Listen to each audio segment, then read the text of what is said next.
Lesson 12.4 is counting methods. And a few chapters back we did theoretical and experimental probability. Experimental probability, remember I had you each come up to the board and you used the Mimeo and you flipped a coin, and we knew that theoretically we should have 50% chance of getting heads and 50% chance of getting tails, but it never quite worked out experimentally when we did that. I can't remember which class had more heads and which class had more tails, but I know it wasn't 50%. Theoretical is what should happen. Experimental is what does happen when we do the experiment. So here is an activity we're just going to look at. It says you're choosing an outfit. You can choose a t-shirt T, a button-down shirt B, or a sweater S as a top. And you can choose jeans J or khakis K for pants. So what they're asking us to do over here is make a list of all the possible outfits. So this is one way that we can do counting. So I need a possible outfit with a shirt and a pair of pants. So I can just list them. T-shirt and jeans, t-shirt and khakis. Button down with jeans, button down with khakis. Sweater with jeans, sweater with khakis. So this gives me 6 possible outfits. So I'm making a list. And now if I add dress pants to the situation, I'll call it D for dress pants.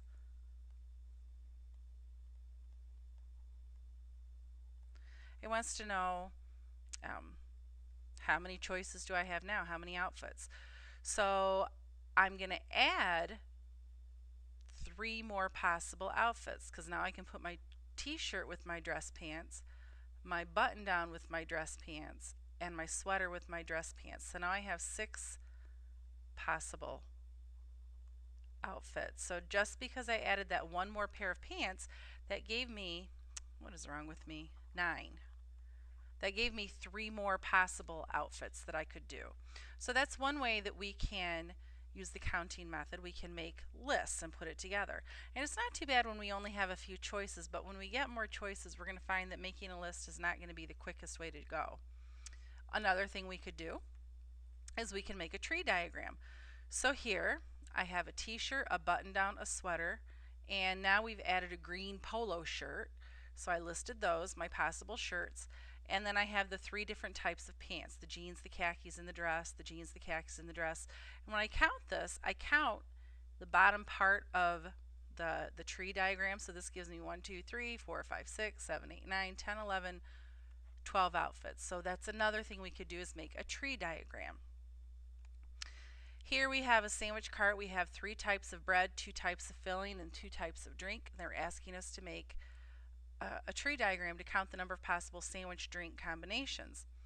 So I can have 3 types of bread. Let's say that I have white bread, wheat bread, and maybe rye bread. And 2 types of filling. So each one gets 2 types. Let's say that we're going to have ham and peanut butter. Those are the 2 types of filling, ham and peanut butter. And for the rye, ham and peanut butter, and 2 types of drink. So let's say that we're going to have milk and soda. Milk, soda, milk, soda, milk, soda, milk, soda. Oops, I think I still need to get this peanut butter one. Milk and soda. So now I'm going to count all the ends of the tree here, and I have 1, 2, 3, 4, 5, 6, 7, 8, 9, 10, 11, 12 combinations. And if you follow any of the stems right here off the trees, like here I could have wheat bread ham sandwich with milk, or wheat bread peanut butter with milk, or wheat bread peanut butter with soda, etc. So that's how you would follow that across.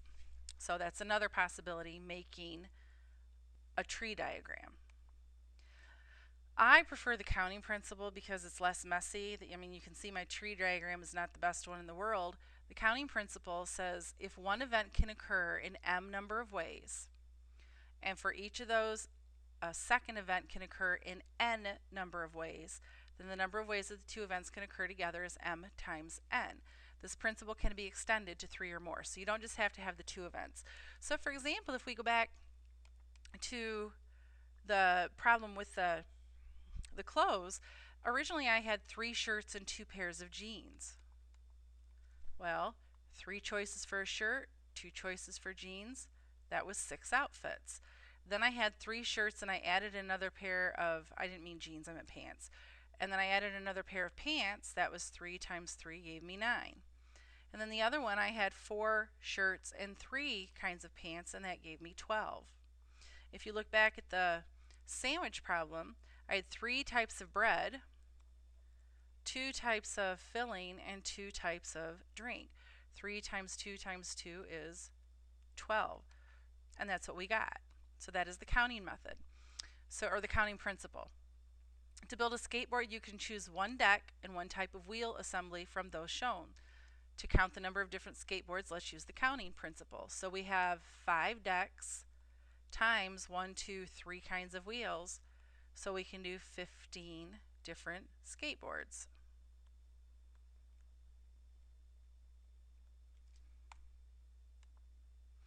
Here you're choosing a password that starts with 3 letters and then it has 2 digits. How many different passwords are possible? So you have a password that starts with 3 letters and 2 digits. So we have 3 letters. So letter A could be any of the 26 letters in the alphabet. Letter B could be any of the 26 letters in the alphabet. Letter number 2, and letter number 3 could be any of the 26 letters in the alphabet. Now I have 2 digits. My digits always run from 0 to 9 unless they tell me otherwise, because 0 is a legitimate digit. So digit 1, the first digit could be 10 choices, and the second digit, there's 10 choices. So now I multiply this together, I'm pretty sure I'm going to have quite the large answer. It looks like 1,757,600 possible passwords. That's quite a few passwords. Next, they're saying, I'm going to go here and then I'll backtrack. In that last example, suppose the passwords may not start with an A or use the letter Q. So now how many? So for the first the first letter, it can't have an A and it can't have a Q. So there's only 24 possibilities. The second letter, it doesn't say it can't have an A, it just says it can't start with an A, but there's no Q. So the second one has 25, as does the third one.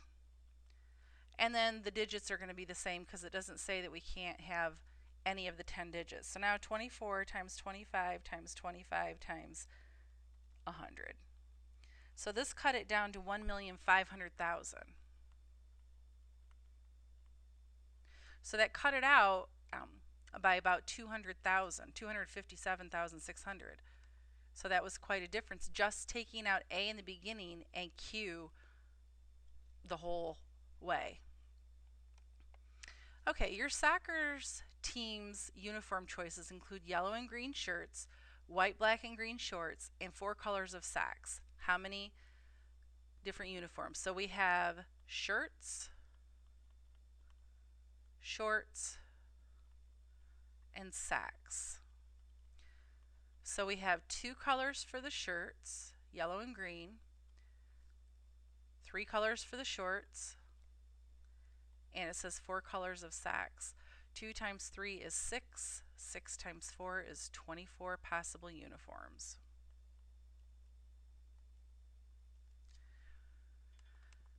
Okay, now we're on to a multi-step problem. You and 3 of your friends each roll a number cube. What is the probability? So we're looking at probabilities now that you each roll the same number. Well, we're going to assume that the number cubes have the numbers 1, 2, 3, 4, 5, and 6 because they haven't told us anything else. So it says list the favorable outcomes, and there are 6. So we could roll a 1, 1, 1, 1, all 4 of us, a 2, 2, 2, 2, 3, 3, 3, 3, 4, 4, 4, 4, 5, 5, 5, 5, and a 6, 6, 6, 6. So these are the 6 possible outcomes that we could roll. It says find the number of possible outcomes, or these are the favorables. Find the number of possible outcomes using the counting principle. Where the first roll, we have 6 possibilities. The second roll, we have 6 possible numbers. The third one, we have 6 possible. And the fourth one, we have 6 possible. So 6 to the 4th power is 1,296. So now to find the probability, we take the number of favorable outcomes, which were 6, and divide it by the number of possible outcomes, which was 1,269. I don't believe this fraction simplifies. Oh, but I'm wrong. It does simplify because 3 goes into both of these. So it's 2 over 423. So the probability is 2 out of 423. You could change it to a percent if you want. But it would be about 0.8 of a percent. I would just leave it as a fraction. So the first thing we do is find the favorable, then find the possible, then divide favorable by possible if we're looking for a probability. Okay, last one. 6 people flip a coin. What are the probability of 6 heads? Well, if we have 6, the first person, head or a tail, head or a tail, head or a tail, head or a tail, etc. But we really only have each person. This is all the same outcome. So we only count this as one favorable outcome. When you flip a coin, you want the head. So all of these 6 people, they only have one favorable outcome, and it's each of them flipping a head. Now the possible outcomes, there's 2 possible outcomes on each flip. So 2, 2, 2, 2, 2, 2, since there's 6 people. And 2 to the 6th power is 64. So now my probability is favorable 1 out of possible 64. Okay, if you need to go back to any part of this video, feel free to. Otherwise, here's your assignment. Lesson 12.4, page 672 to 674, number 1 to 12, 16 to 24, and 26 to 29. Let's make that look more like a comma. All right, and this is due tomorrow. I will be back and I will check it tomorrow.